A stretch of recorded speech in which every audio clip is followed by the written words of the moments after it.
This pub in London's West End was the film unit's favourite local. Attendance here was almost compulsory.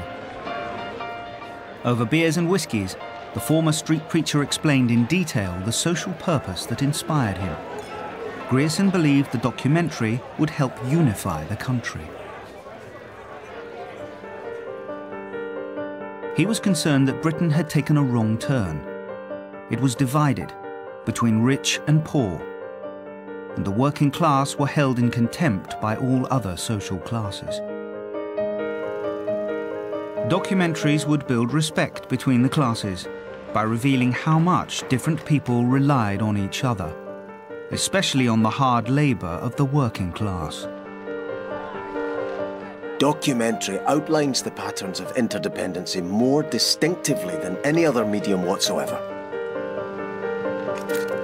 Grierson believed that Britain genuinely was interdependent, and people needed to be made aware of it. He told his disciples that to achieve this social purpose, all a documentary had to do was reveal the truth about British life. The high ideals that motivated the documentary movement were of little interest to government. Britain was in the grip of the Great Depression at the start of the 1930s. Following a worldwide stock market crash, British exports had fallen by half. Factories were closing. The government's first major direction to the film unit was to produce a PR film celebrating the glories of British industry.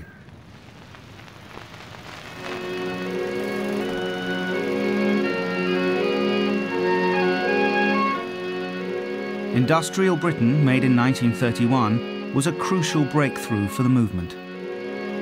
It pioneered a form of the documentary that eloquently served their social purpose.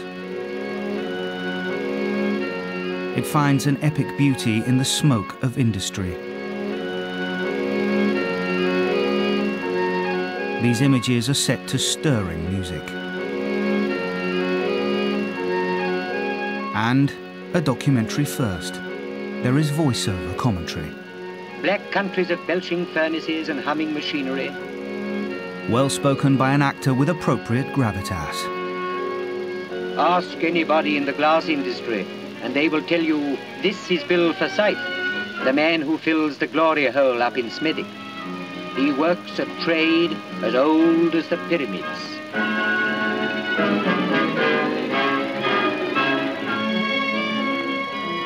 Their methods have not changed much either. The movement's message is unmistakable in industrial Britain. It turns ordinary working men into screen heroes. Sam Husselby is called a chairman in the glass world. He is the senior craftsman.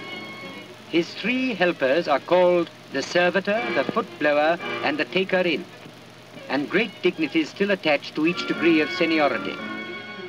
Harry Watt joined the EMB film unit soon after they completed Industrial Britain. We were putting the British working man, the backbone of the country, onto the screen. Before that, he was the comic relief in these ghastly British films, you see? Ghastly films that always started with the butler and the maid, and then the funny gardener or the funny taxi driver. We knocked all that down. Although only 20 minutes long, Industrial Britain was picked up by distributors, who then showed films in packages and multiple bills. It was given a nationwide release, so British cinema audiences could now see how the country relied on the hard labour of the working class. One review said it was beautiful and certainly expressive. It's only spoiled by the voiceover commentary. The government also had reason to be pleased. Its message was getting out too, promoting the business of Great Britain plc.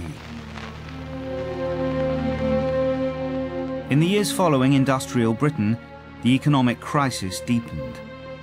Unemployment reached 30% in some parts of the country. There were wage cuts and strikes.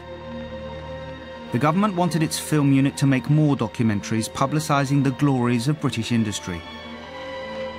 But there could be no reference to the economic crisis. Grierson didn't want to talk about unemployment and strikes anyway. His command to his directors was, "Don't accentuate the negative." Grierson told his disciples the documentary movement would help the country get back on its feet by presenting Britons as involved in a great communal effort of industry. The uplifting films the government wanted from the film unit were just what the documentary movement was eager to make.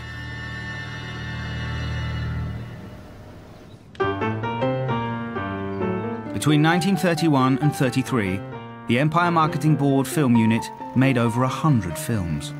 Nearly all were produced by the energetic Grierson. They were directed by his disciples, like Basil Wright. He later spoke about working for Grierson.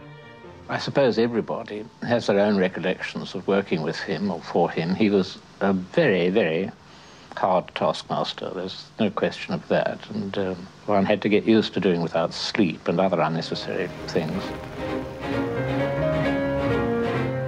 The documentarists created many new working-class heroes. Potters, shepherds, and fishermen were all brought to the screen. And with their consistently optimistic outlook, these documentaries were more good publicity for the EMB and the British government.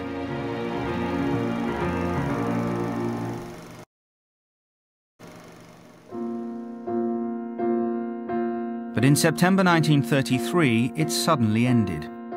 The government introduced massive cuts, and the Empire Marketing Board in which the film unit was based was closed down.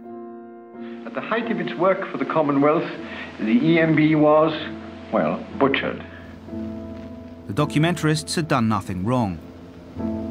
But with the entire Empire Marketing Board gone, the film unit was doomed too.